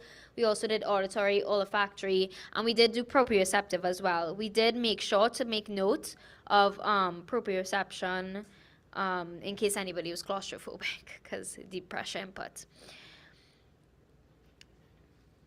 So next, we have a brief overview of our budget. So the 3 main sources of cost for this program were related to the resources such as printed materials, laminated materials, and the games we would have put together, refreshments after each session, as well as incentives and prizes, because we really wanted to have a way to have people to come out, participate, and be a part of the group. So let's talk about our recommendations. In this picture here, you can see Mrs. Jackman, our advisor, Miss Langine, who was one of our top attendees at our 8-week program, and also liaised with us for this semester. And we met with them afterwards to have a meeting, sit down and talk about the future of the program and what we recommended moving forward. So specifically, our recommendations were continuous training, inclusion of mental health professionals, and the expansion of the program. So to start off, continuous training. One of the recommendations would be to ensure that there is ongoing training and support for the caregivers in St. Dominic's Children's Home. This can include regular refresher courses or workshops to reinforce the skills and strategies learned during the initial program, and or even new topics as the need arises. So this would be the same program, same partner. The program would continue at the home. The role of OT would be direct and indirect involvement. So the occupational therapist can directly run the program and or provide consultation, which would be more indirect. Resources that might be needed would be training and materials and time. And research shows that ongoing training and support can help to reinforce skills and ensure long-term program effectiveness, according to Rolf 2014. As for the inclusion of mental health professionals, it was just me and Mikkel. We did the whole thing, so it would be nice to continue the program with that intercollaboration between other professionals. So we thought that we could use other mental health professionals in the delivery of the program. So they would provide additional support and expertise, helping to ensure the program's effectiveness. And it would be an adaptive program, but the same partner, and it would still continue to be at St. Dominic's Children's Home. And the role of OT would be specifically consultative involvement. The occupational therapist would consult with the mental health professionals and provide guidance as needed. And studies have shown that collaboration between occupational therapists and mental health professionals can enhance program outcomes, according to Lowenbaum 2015. And finally, the expansion of the program. This is one of the things that we spoke about in length. So it may be beneficial to expand the program to other populations and departments of the home. This can help reach a larger audience and make a greater impact on the community overall. It would be the same program, but a new partner. So the OT would have direct involvement. Occupational therapists in the program would meet with new population, collaborating with other department heads. And resources would be to facilitate the expansion, including time, funding, and additional occupational therapists, because it is quite a big task to undertake. Research suggests that expanding successful programs to other populations can help to make to reach a larger audience and make a greater impact, according to Weiss and Lunsky, 2010. So the specific things that we spoke about with the expansion of the program. Oh, not yet. The specific things that we spoke about with the expansion of the program were the population that we decided to target to expand were the children, because we only worked with the staff, and the departments that we decided to talk with would be skills training for transition, and also with reintegration, whether it's into their families or if they are aging out of the home, as well as behavioral support. So next we have a sample of our logic model where we use the format of the W.K. Kellogg Foundation of the if-then format, which relates to inputs, activities, outputs, outcomes, and impact. So the logic model and initial needs assessment supported these recommendations, and the logic model showed that the program has a benefit effect on improving the mental health of the caregivers and increasing their motivation skills. The initial needs assessment revealed that the caregivers at SCCH were experiencing feelings of stress, burnout, and they were interested in learning new coping strategies. So, as we could see from the inputs that we would have used were the physical space, tables and chairs for 10 to 20 persons, our audiovisual equipment, computer, graphic design software, and that resulted in us having the activities that we wanted to do, such as our initial baseline assessment, our PowerPoint presentations, and our group-based activities. The outputs from those activities would have resulted in the decrease in the burnout assessment tool, as well as participants improving their time management skills with the use of the tools that we used. The outcomes of those outputs would be a decrease in the experience of psychosomatic symptoms related to stress and burnout, as well as a decrease in the psychological symptoms related to stress and burnout. And finally, the impact of that would be a decrease in absenteeism from workers due to less time off needed to cope with the symptoms of burnout. Healthy workers come to work more often, and improve retention of employees at the home, because the home has noted that they do have a very high turnover rate of staff. And the next slide was a continuation of our logic model. However, it is more or less an overview of this entire presentation. So here is our brochure. We did not use it at the home, but it is made to be passed out to promote the program, especially if it is being expanded in the future. It can be used as a template. So this is, we spoke about the home, we spoke about Oh, sorry. Can you change it to the next slide? We spoke about our objectives. We spoke about what the program looked like and the time frame, and we also went over the theory that we used and what to expect. Okay. So next, reflecting on the experience. So we have a lot to reflect on because we were there since 2022. So the first question we wanted to answer are, what are your thoughts on working as a team player at your service learning site? Did you have to adapt or change your approach to facilitate achieving your community-based project?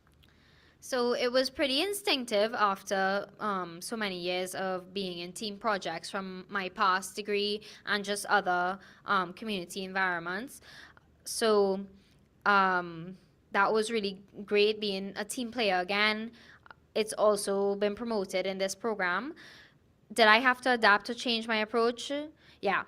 Problem solving. It's easy.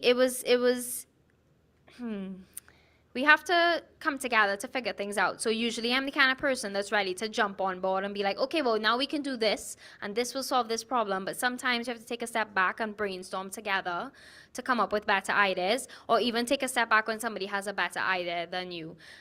It was also interesting to have to move through the different routes through the home. So like working with administration and waiting for approval and stuff like that, and not just being able to do it right away. For myself, I would say that it was also second nature working in the community. My undergrad was in community health. So when I heard that we had a community project, I was like, what? I didn't pay for nothing. And I was able to use a lot of the skills that I would have learned in undergrad. In addition to that, I was also the health and safety officer for UWE for a year. So I was in charge of directing every single community health project there. So I did have a good understanding of working with communities and forming a program to support the health of persons with specific health-related needs. Second to that, fostering a balanced relationship to make everyone happy. So it is a give and take. And like I said, the give and take. So for example, we had a number of desired sessions and repeat sessions. So the home as well as the participants. So for example, when they realize, oh, we missed several sessions, we missing information, they asked us to repeat things, and we had to go back to the drawing board and change our initial plan to meet the needs of them, as well as taking time for the time of session. So initially we had 2 sessions. The second, and this was to do with the way how their schedule works at the home in terms of when workers come on. And for us, we removed the second session because we wasn't getting good attendance, and it was a lot for us to do, to have to do 2 sessions every week. So eventually removed that. So the next question is, describe a challenging situation in which you had to utilize good conflict resolution skills or negotiation skills or even persuasion skills to achieve the task at hand when working with staff at your service learning sites. So as we said, the most challenging was getting people to come back out after Carnival. In terms of using persuasion, really, from my part, I really worked hard and asked management to use your voice. You're the person who in charge of them, so they're gonna listen to you. They're gonna take you a lot more seriously, and it did work. We also used our incentivizations as persuasion or applying pressure by sending them individual messages, basically telling them, hey, I noticed that you haven't come. Please come back to us. So. And our last question, what is the greatest lesson you have learned in building your professional self from attending your service learning site? Twinsies with the twins and Kristen. Flexibility, definitely. Everybody that knows me in this room knows that I am a very organized person and that my life is chaos without it. So Being flexible when something changes last minute and is not going according to plan can be very difficult. It's something that I've been working on throughout fieldwork and I've been working on throughout service learning as well, and continue to work on because it's still difficult. Having to be okay with changing our approach and trying new things, even when it was on the day of the session, or like Mikael said, when we had to come back and review, when we had other things in mind, was something to overcome for sure. Me, I would say the two greatest lessons that I've learned. Firstly, is communication is key, even with things that you don't think people want to hear. And this relates to giving feedback as well as asking for help. So it is okay to ask for help even when you feel like you might be a burden. So I'm very aware that people have their personal life things going on, they have their work life things going on, and I'm just like, sometimes I just like, I really don't want to add something else on somebody's workload, or sometimes I think that I have my own things going on and nobody really want to hear about that. But in truth and in fact, as much as conversations are difficult, sometimes it's really just good to get it off of your chest. And I'm quite aware that lack of communication is very much linked to, a male kind of thing. Yeah. Is a man thing. Yeah. We'd like to take a moment. You could change the slide to our references. These are our references, but we'd like to take a moment to thank Mrs. Jackman and Miss Langine at the home.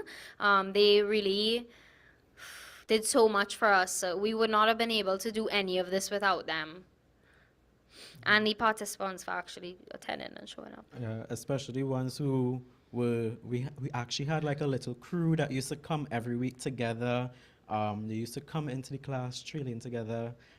So Yeah. if that crew We had watching regulars. right now, yeah, if We had the regulars regulars. watching, big up all yourself. So finally, thank you.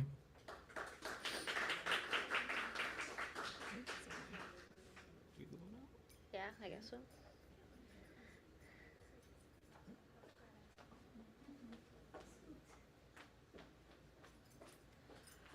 Okay, I would just like to give another round of applause to all the students for their presentations this afternoon. Do we have any questions for any group or students at this time? No? Okay, that's fine. I'm not sure who else is online, but I know we had some service learning mentors who were here earlier. Unfortunately, some of them, are you all hearing me? No?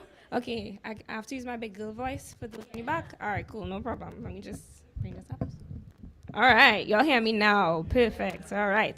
Yes, so some of our service learning mentors were here earlier. However, unfortunately, due to, well, the hiccup that we had and then their schedules, they had to leave. But they wanted me to let y'all know that they are very proud of y'all and they certainly enjoyed your presence there today. So big up yourselves, right? We also have Mrs. Pear Holder. I know she just stepped out, but I did ask her to make a few comments. But we can always do that when she does return. Actually, no, we won't have time for that. All right. So, but I just want to say thank you again to the service learning mentors for opening your doors to our students. All right.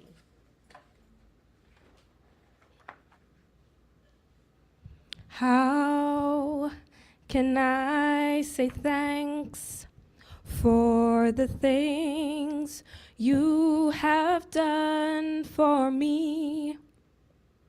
Great.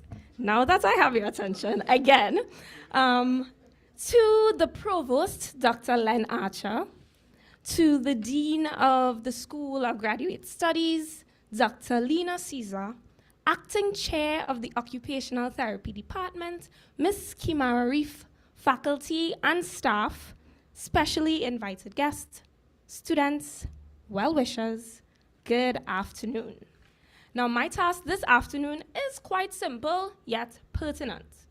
Now, growing up, I'm fairly confident, or if not all of you, most of you, would have heard this nursery rhyme that says, there are two little magic words that can open any door with ease. One little word is Thanks. And the other little word is?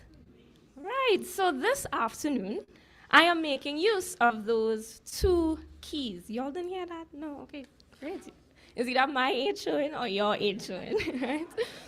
Firstly, thank you, Almighty God, for opening the doors that pave the way for the success of our students.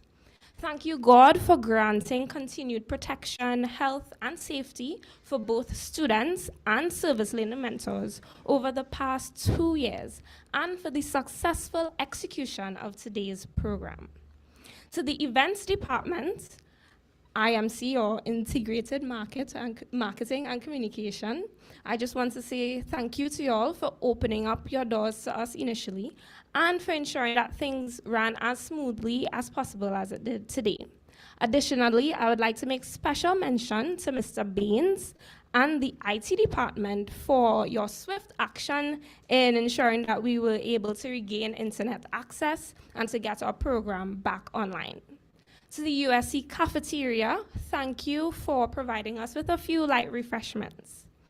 To the service learning mentors, Mrs. Lakato, Nurse Sweets, and the rest of staff at Sutton's House, to Mrs. Pear Holder and staff at Our Lady by the Wayside, Mrs. Jackman and staff at St. Dominic's Children's Home, and Dr. Beckles, Mrs. Suklal Singh, and the staff at the National Center for Persons with Disabilities. Thank you for agreeing to open your doors to our students and giving them the opportunity to build their professional identities while creating something unique that I am sure you did not regret. Without you, this would not have been possible. To our other specially invited guests, both here and online, thank you for graciously accepting the invitation and sharing in this momentous occasion.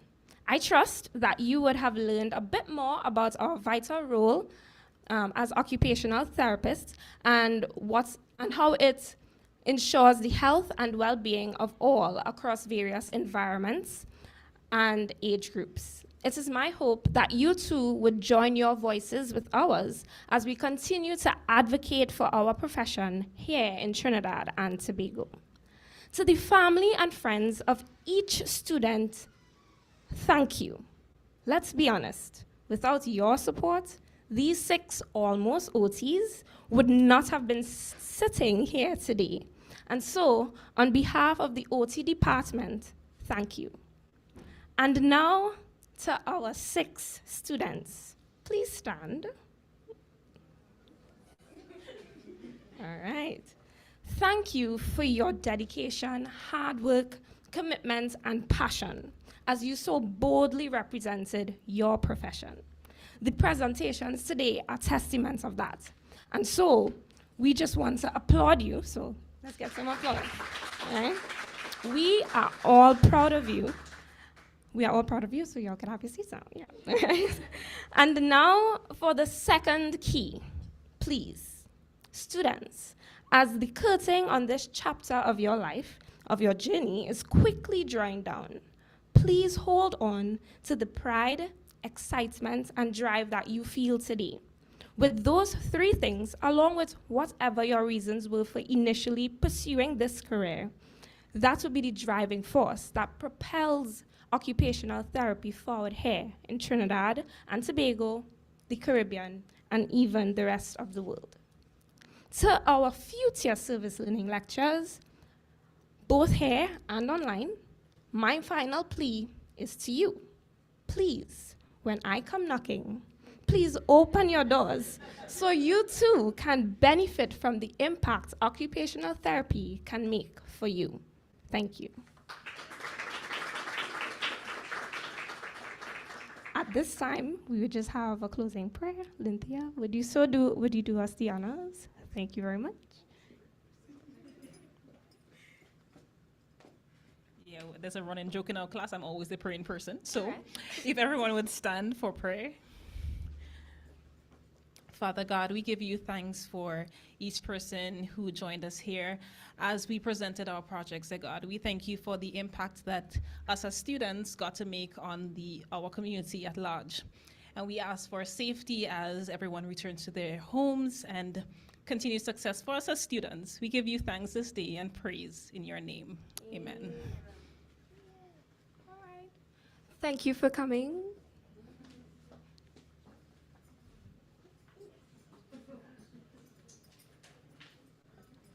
If you would like to see the brochures that the students prepared, they are out here in front. We also have QR codes so you can scan them and take them with you.